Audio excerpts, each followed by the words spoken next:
Hello and welcome to Investment Insight.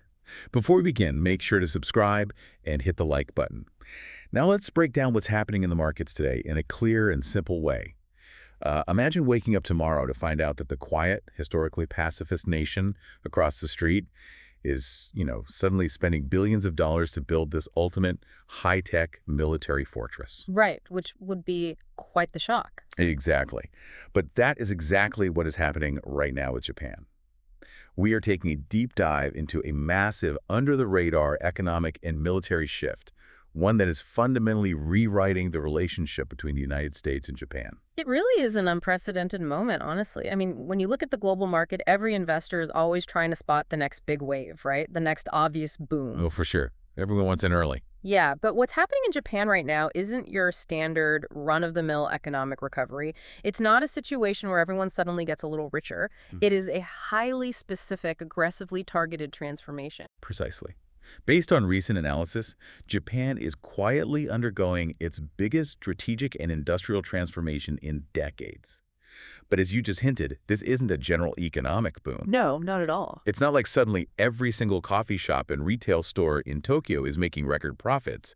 It is what analysts are calling an economic security boom. Which is a very specific term. Right. And our mission for this deep dive is to explore exactly what that means for you, the everyday American beginner trying to understand how the global market is shifting beneath our feet. Because to really understand why Japan is changing so rapidly right now, we can't start by looking at Tokyo. No, you really can't. We actually have to look at what the United States is currently dealing with across the rest of the globe. That is the crucial starting point. You simply cannot understand Japan's new role without first understanding America's current burden. And right now, that burden is incredibly heavy. Exactly. According to the research data, the U.S. military and its global supply chains are stretched to their absolute limits. They really are. The United States is heavily tied up managing conflicts in the Middle East, while, simultaneously providing massive logistical and material support for Ukraine. Just to put some hard numbers to this strain currently, about 40% of the active U.S. Navy fleet is concentrated around the Middle East. Which is just a massive statistic. Yep. For an American beginner just getting a sense of this, you have to realize the sheer size of the U.S. Navy.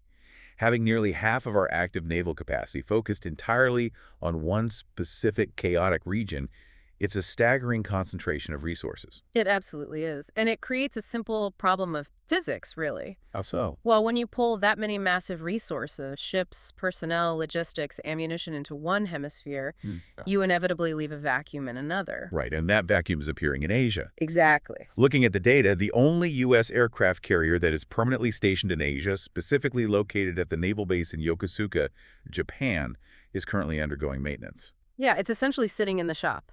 Right. On top of that, deliveries of American Tomahawk missiles to Japan, which are crucial for their defense posture, those have been delayed. Because the U.S. needs them elsewhere. Exactly. We've even seen South Korea having to redeploy some of their Patriot and THAAD missile defense assets to the Middle East. And for those unfamiliar, THAAD stands for Terminal High Altitude Area Defense. It's an incredibly advanced system. Yeah, a highly advanced radar and interceptor system designed to shoot down incoming ballistic missiles. Taking those away from the Korean Peninsula is a massive deal. It is, and it's causing a lot of quiet anxiety for American allies in the Indo-Pacific region. I can imagine. Yeah, they are looking around, doing the math, and realizing that the American security umbrella they've relied on for decades is suddenly looking stretched a little thin. Let me try to put this into an everyday analogy for anyone trying to visualize exactly how this global shift works. Yeah. Imagine the United States is the head chef of a very prestigious, very busy restaurant. For decades, this American head chef has run the main kitchen, which represents the Indo-Pacific, with total authority. Every dish, every decision goes through them. Right, they run the show. Exactly. But suddenly, there is a massive, highly chaotic catering event across town that's the Middle East. The head chef is forced to leave the main kitchen to go put out literal and figurative fires at this other event. Right, and the head chef can't be in two places at once. They have to delegate. Exactly. So, because the head chef is busy across town, they look at their trusted, quiet sous chef Japan and say, I need you to step up. You need to take over the main kitchen right now. But the head chef knows the sous chef can't do it empty-handed. No, Definitely not. So the U.S. is handing Japan new recipes, advanced equipment, and a significantly bigger budget to keep the kitchen running. Okay, let's unpack this. Because if I'm listening to this right now, a giant red flag just went up. Does this mean the U.S., under President Trump, is essentially abandoning Asia? Mm. Like, are we just handing the keys to the Pacific over to Japan and walking away to focus on the Middle East? If we connect this to the bigger picture, the answer is a resounding no.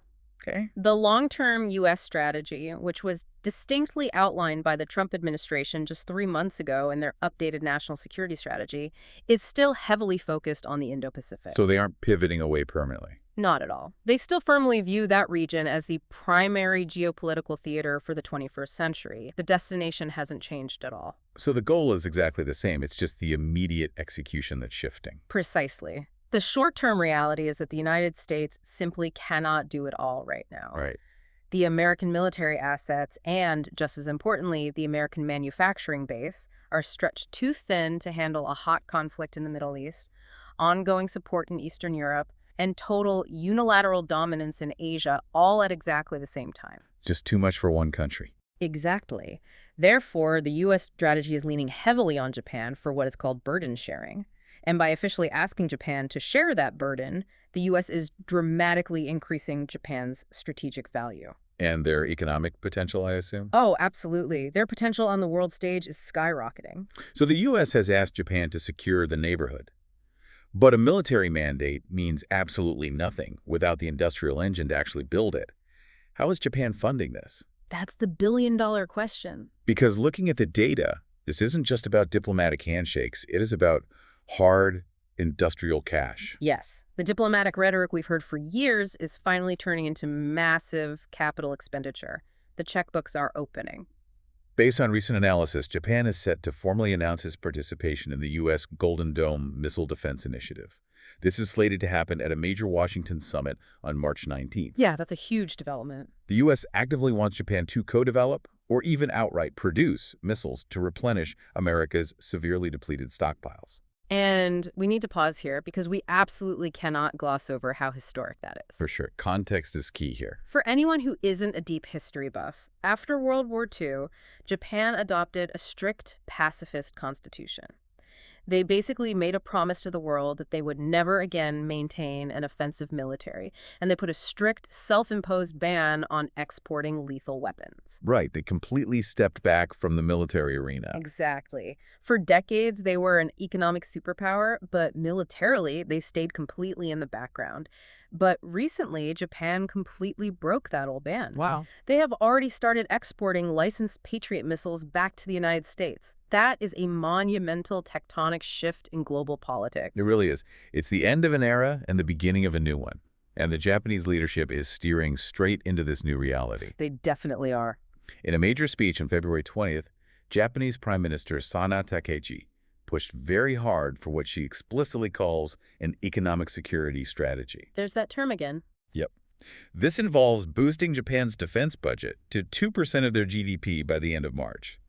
For a beginner, 2% might sound small, but for the fourth largest economy in the world, It's a massive amount of money. a staggering amount of new money flooding into defense contractors. It also involves easing those strict export rules we just talked about. And crucially, it involves restarting their dormant nuclear power plants. And you have to understand, that last part about nuclear power is entirely tied to the impending technology boom. How so? Well, you cannot become a high-tech manufacturing hub on wind and solar alone. You need massive, reliable baseload power. Exactly. And they need that power because Japan has laid out a massive goal to boost their domestic semiconductor revenue.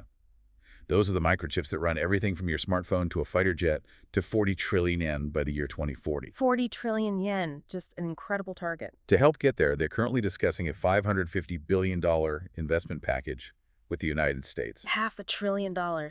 Yeah. And that package covers nuclear power, critical minerals, and advanced display manufacturing.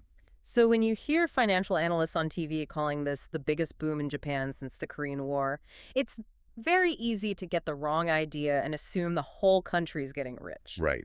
And that is a crucial distinction for the listener. This isn't a rising tide lifting all boats. Let's go back to an analogy. Sure.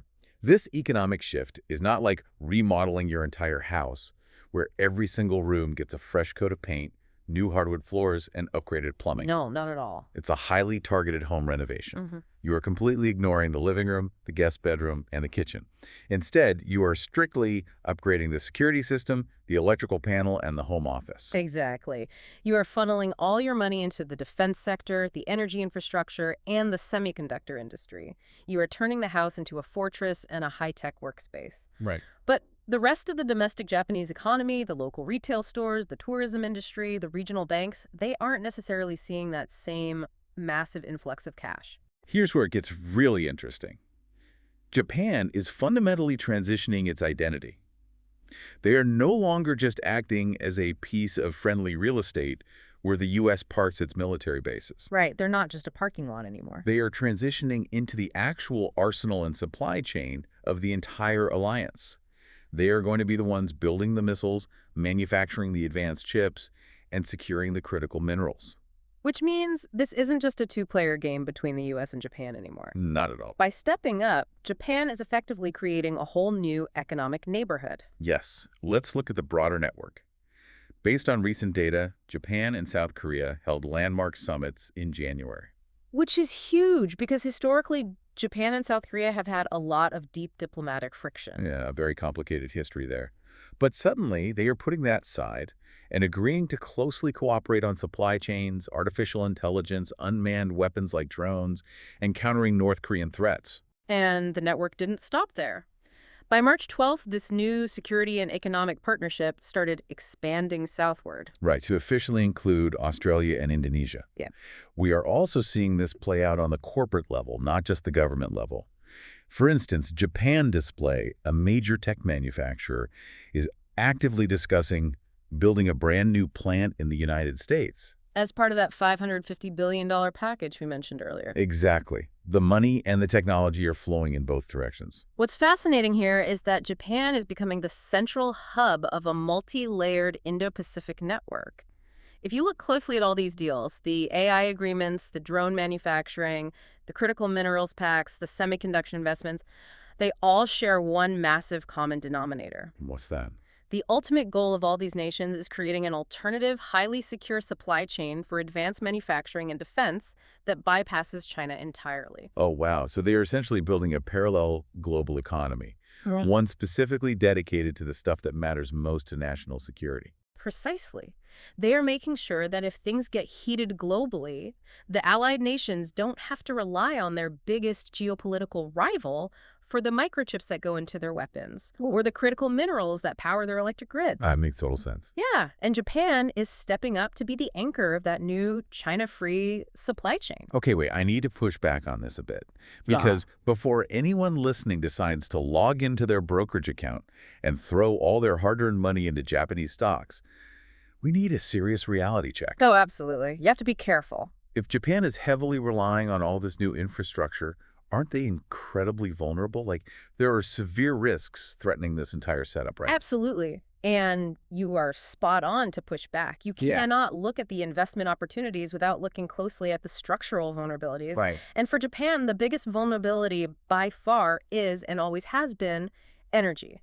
They are an island. They have to import almost everything that keeps the lights on. Looking at the data projected for 2025, Japan relies on the Middle East for a staggering 94% of its oil. 94%. Let that sink in. It's massive, and almost all that oil passes through the incredibly vulnerable Strait of Hormuz. Because the Middle East is so chaotic right now, the Japanese government is seriously having to consider releasing 80 million barrels of oil from its strategic reserves. And just to put that in perspective, 80 million barrels sounds like a lot. But it's really not. No, it is only about a 45-day supply for a country that size. They are reportedly even considering buying Russian oil despite strict U.S. sanctions against it, purely out of desperation to keep their economy running. Because if you don't have power, you cannot run those massive, power-hungry new semiconductor factories we just talked about. The entire economic security boom grinds to a halt without oil. Exactly. And then there is the massive currency risk. The Japanese yen is incredibly weak right now. It's struggling, yeah. Looking at the numbers, on March 13th, it hit 159.43 to the U.S. dollar. Now, wholesale inflation in Japan, which is the cost for businesses, cooled down to 2.0%. That looks okay on paper, sure. But yen-based import prices jumped by 2.8%. Let's ground that in reality. For the everyday Japanese citizen, that means their grocery bill, their gas bill, their electricity bill, everything that has to be brought onto the island is quietly skyrocketing. That is the vicious, double-edged sword of being an island nation with a weak currency. When your money loses value compared to the US dollar, the basic commodities you buy from the rest of the world become incredibly expensive. Right, which hurts the average person. Exactly. It puts massive political pressure on the government, which can actually threaten these big military projects. Now, on the economic growth side, it's a bit of a mixed bag. Q4 2025 GDP in Japan was revised up to a 1.3% annualized rate, and capital expenditure, or CapEx, grew by a very strong 6.5%. Let's translate that term for a second for the beginners. Oh, sure. CapEx is what businesses spend on physical assets. So CapEx growing by 6.5% is a crucial tell for investors. Very crucial. It means Japanese corporations aren't just hoarding cash. They are physically pouring concrete, buying land, and building factories, which proves they believe this security boom is permanent. Right. They are putting their money where their mouth is. But still, that growth feels incredibly fragile when you look at those soaring energy costs. So what does this all mean for the everyday investor? We have this glaring contradiction. Japan is getting this massive, historic, high-tech and military upgrade from the U.S., but everyday costs for energy and imported goods are absolutely crushing the local economy. This raises an important question. How do you actually invest smartly in a situation fraught with this much contradiction? Right, because it's not simple. No. The most common mistake a beginner makes is reading a headline about Japan's military boom, logging into their account, and just buying a broad Japanese stock market index fund. Thinking that covers everything. Exactly. But you have to understand the currency mechanics at play here. The weak yen we are seeing right now is what financial analysts call defensive. It is being driven down by the threat of global war, high oil prices, and an incredibly strong US dollar. Right, so it's not a good weakness that helps their car exporters sell more vehicles abroad. It's a bad weakness driven by market panic and inflation. Correct. So if an everyday American investor takes their US dollars, converts them to yen, and buys Japanese assets without doing something called hedging against the currency, Yeah. they could be in for a nasty surprise. Okay, let's walk through it. Imagine you buy stock in a Japanese defense contractor. Right, you picked the right sector. Yeah. The company builds missiles, the stock performs beautifully, and it goes up 10%. You feel We're great. up 10%. But during that same time, the Japanese yen loses 15% of its value compared to the strong US dollar. Right. So when you finally sell that stock, When you try to convert your money back to US dollars to bring it home, your 10% stock gain is completely wiped out by the 15% currency loss. You actually lose money even though you picked a winning stock. that is a brilliant point, and it perfectly highlights why you have to look beneath the surface of the headlines. So let's distill the absolute core takeaways for the beginner investor listening to us right now. First and foremost, do not just blindly buy Japan. Absolutely not. If you buy a broad fund that includes general domestic stocks, Japanese regional banks, or local tourism companies, you are completely missing the point of this specific targeted boom. Right. The local businesses on the corner aren't the ones receiving billions in U.S. defense contracts. Exactly. You need to focus your attention strictly on the economic security sectors. That means looking at defense contractors, semiconductor manufacturers, and the companies tasked with building the new power grids and nuclear energy infrastructure. And secondly, always remember the massive energy and currency risks attached to an island nation that has to import its oil. That is huge. If global oil spikes or the yen collapses even further, it is going to eat directly into the profit margins of even the absolute best defense companies in Japan. It's all about precision. The opportunity in Japan is very real, but it is highly targeted. You have to invest with a sniper rifle, not a shotgun. Very well said. Before we wrap up today's deep dive, I know you always like to leave us with a broader philosophical angle to chew on. What is the big lingering question here for the listener to think about? Well, if we step back from the immediate stock picks and look at the next half century of human progress, I want you to consider this. If Japan successfully completes this massive transformation, if they successfully fuse defense spending, cutting-edge technology, and advanced manufacturing into one massive impenetrable economic security complex, how will that permanently alter the balance of global trade? Wow, yeah. We are rapidly moving away from an era of cheap, easy globalization. We are entering an era where the factory of the future must also act as a geopolitical fortress. A fortress. Yeah. So, if every major global supply chain now requires military-grade security and strict political alignment, what does that mean for how the entire world does business over the next 50 years? That is a heavy but incredibly necessary question to think about. The world is changing fast, and the kitchens are absolutely being reorganized. Don't forget to subscribe and hit that like button.